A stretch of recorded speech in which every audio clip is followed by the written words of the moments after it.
All right, people. So a judge, I guess, overturned Trump's travel ban.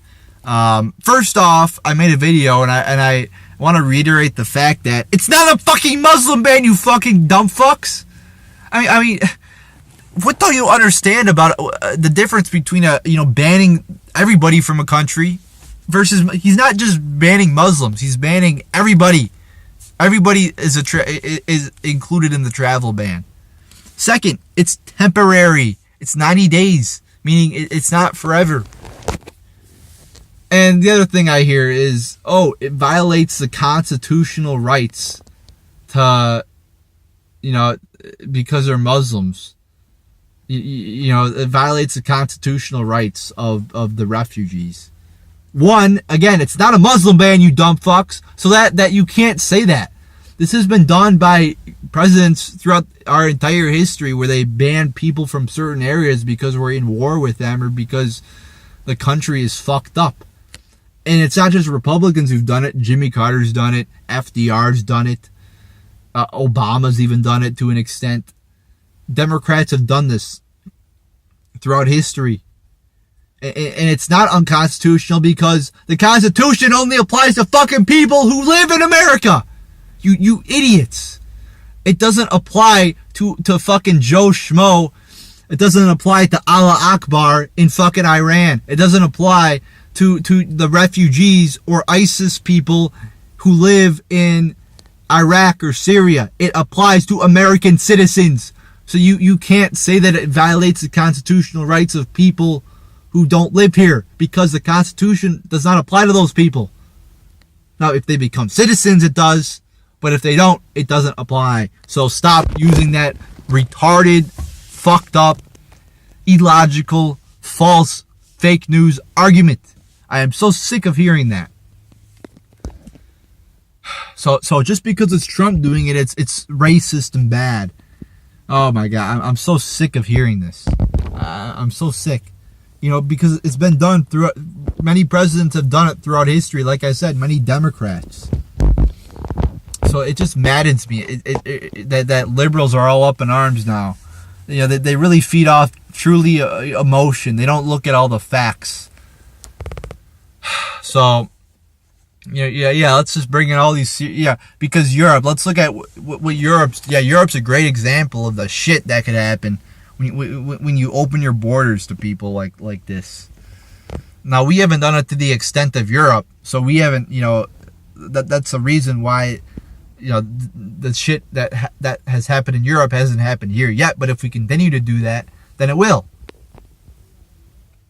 So it's just very maddening to see, it violates the constitutional rights. No, it doesn't, because refugees don't have constitutional rights.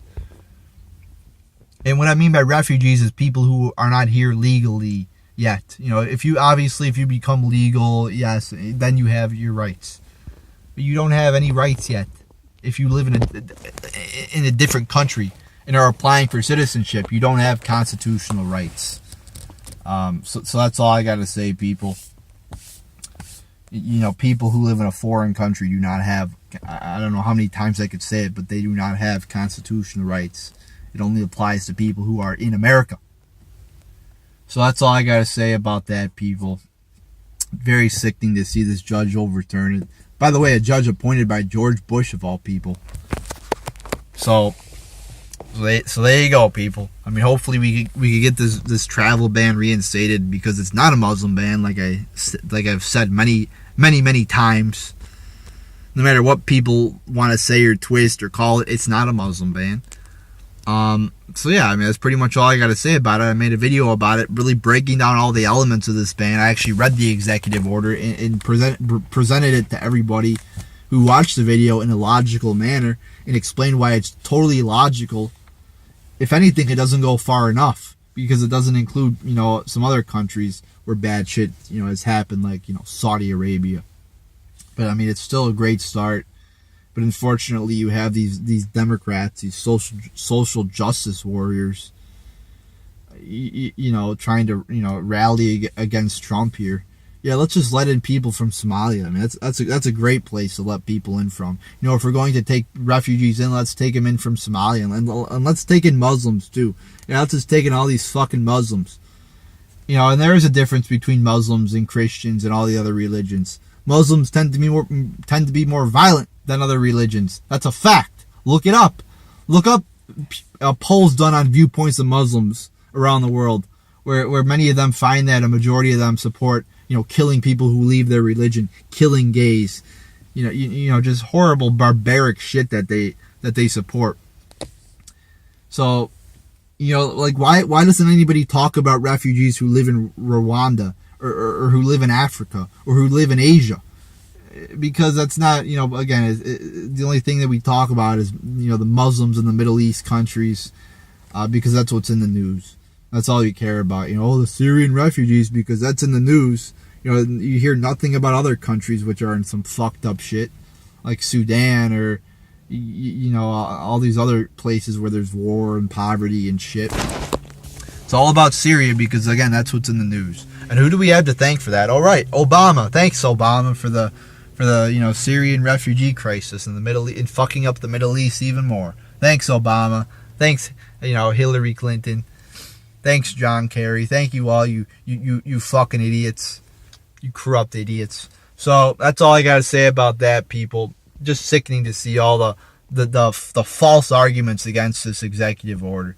It's been done throughout history. It's totally logical. It's totally logical to ban people, to place a travel ban, a temporary travel ban on countries where, you know, there's a lot of war, there's a lot of ISIS members, and there's probably no way to vet these people and know for 100% sure that they're not members of ISIS. So there you go, people. I mean, I could go on about this, but I think I've made my point pretty fucking clear. So there you go.